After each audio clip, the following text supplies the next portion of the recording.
Trapalhões, quando tiveram aquele remake lá do Viva, Sei. que foi inclusive o Nego do Borel foi o Tião Macalé e tal. O Gui Santana. Logo no comecinho do primeiro episódio, participa o Dedé e o Didi, e aí alguém ia fazer alguma piada, ele fala assim, cara, os tempos mudaram, a gente não pode fazer as mesmas piadas que a gente fazia antigamente. Ele dá o recado ali. Entendi. Porque o Brasil mudou. Claro, o mundo mudou. O mundo mudou, as pessoas estão mais acesso à educação, com mais ferramentas de informação. Então, é natural que tenha isso. Né?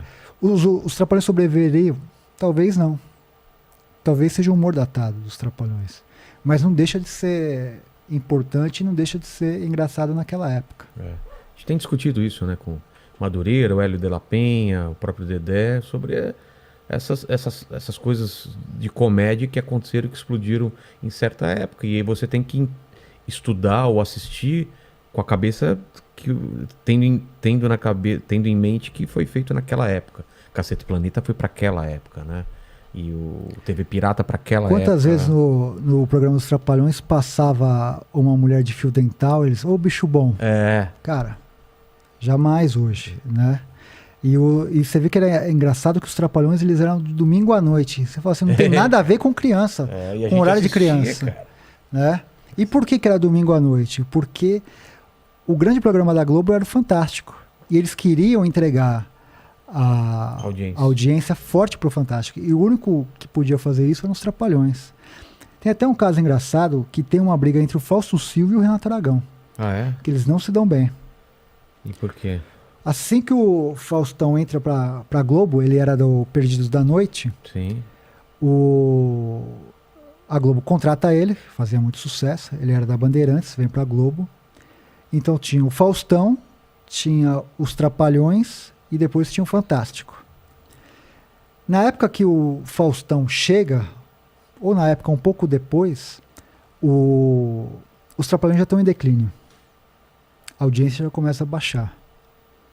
O Renato começa a falar que o Faustão entregava a audiência baixa. E por isso que o programa ia mal. E o Faustão falava assim, não, o meu programa está bem, o seu que está indo mal.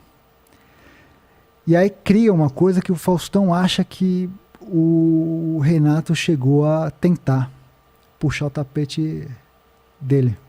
Não assumiu a responsabilidade do programa tá indo mal e jogava nas costas dele. E o Renato tem essa característica. Eu entrevistei o José Lavini, que foi o grande diretor do Cacete Planeta. Mas antes de ele ser o diretor do Cacete Planeta, ele foi por um tempo o diretor dos Trapalhões. E os Trapalhões, assim que o Zacarias morre, eles tentam criar várias fórmulas para sobreviver. Tinha aquele Trapotel, que era sem graça pra caramba. Tinha Vila Vintém. E tinha um quadro chamado Nos Cafundó do Brejo. Que era no último bloco, só aparecia o Renato Aragão. E ele fala assim, o Renato quis fazer esse quadro sem o Dedé e o Mussum. Eu falei, mano, por quê? O Renato pediu a demissão do Dedé e do Mussum. Pediu a cabeça dos dois. E o Renato colocou a culpa no diretor, no José Lavini. E isso é verdade porque para esse livro que eu estou fazendo a biografia, eu li as entrevistas da época e estava lá. Por que Dedé e Mussum não aparecem nesse quadro?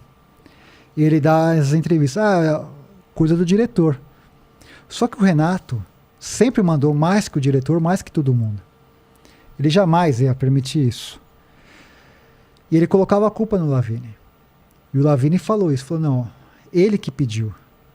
E eu levei a culpa. Agora você imagina um cara que estava com você por 30 anos pedir sua cabeça. Isso está no comentário. A gente vai falar. Renato Aragão pediu a cabeça de Dedé e de Mussum. Como a história lá do Comando Maluco, quando eles voltam de Portugal e tem a turma do Didi, todo mundo, por que o Dedé não tá? O Renato fala, foi a Globo que decidiu tal. Se ele batesse o pé, ele falou, eu quero o Dedé. A Globo ia trazer o Dedé. o Dedé faz o Comando Maluco. O Silvio Santos, inteligente, coloca o Comando Maluco junto com o programa do Didi. No mesmo horário. Começa aquela briga. E nessa época, foi a época que mais Dedé e Didi brigaram na imprensa. Ah, é? Se você pegar as entrevistas que o Dedé falou do Renato nessa época, cara, ele arregaça. Arregaça. Só que o Comando Maluco começa a Mas falando incomodar. o quê, por exemplo? Que era traidor, que o Renato virou as costas. E fez isso mesmo. Ele não admite, mas fez isso. E aí o Comando Maluco começa a incomodar o programa do Didi. Falou, qual que é o jeito de fazer isso? Traz o Dedé de volta. Ele foi forçado a trazer o Dedé. Aí o Dedé faz a participação lá e acaba o Comando Maluco. Entendi. Mas foi tudo isso. Entendeu? Daí você fala, essa amizade é uma amizade verdadeira? Não. Não é verdadeira. Essa briga toda por causa desse documentário, assim que começou a ter essas polêmicas todas, o Renato pagou uma passagem de avião pro Dedé, falou, vem pra cá. Ó, a partir de agora nosso discurso é esse aqui, ó, contra o Rafael. Beleza, beleza. Tamo fechado? Tamo fechado. E aí rompeu. Rompeu com você. Comigo. Entendi. Entendeu? Então, assim, tudo isso, cara, Dedé, Didi, é muito maquiado, não é verdadeiro. Você vê, se você olhar todas as entrevistas do Dedé, do jeito que ele fala do Renato, é um jeito um pouco mais frio, você vê a expressão corporal, o jeito que fala, tal. É diferente quando ele fala do Mussum, que brilha o olho dele, não sei o quê, do próprio Zacarias. Entendeu? Entendi. É uma coisa muito... E pra você romper isso, cara, é só com o documentário. De falar assim. E não é colocar um contra o outro. Na verdade, eu tô contando pro público qual que é a real. Entendeu? Entendi. Os caras não são amigos como querem entender que são. Eles fizeram até um vídeo. Ela criou, a esposa dele, um canal no Instagram. Assim que começou a... Aqui você vai conhecer as verdadeiras histórias dos Trapalhões e tal. Ela chamou essa camareira aí. Que eu entrevistei. Sei. Que falou que ele não gosta de ser chamado de Didi, que coloca banana não sei o que e tal. E aí, como que era o Renato? Não, ele era maravilhoso. Era uma coisa assim constrangedora, sabe? Você vê que ela tava sendo empurrada para falar aquilo. E ela fez um vídeo do Dedé também, que é esse vídeo que o Renato forçou ele pra casa dele, abrindo a porta como se fosse uma grande surpresa. Era tudo encenado. Entendeu? Como é encenado o Instagram dela, como é encenado o Instagram dele. Tudo isso pra quê? Pra tentar enfraquecer o que a gente vai contar.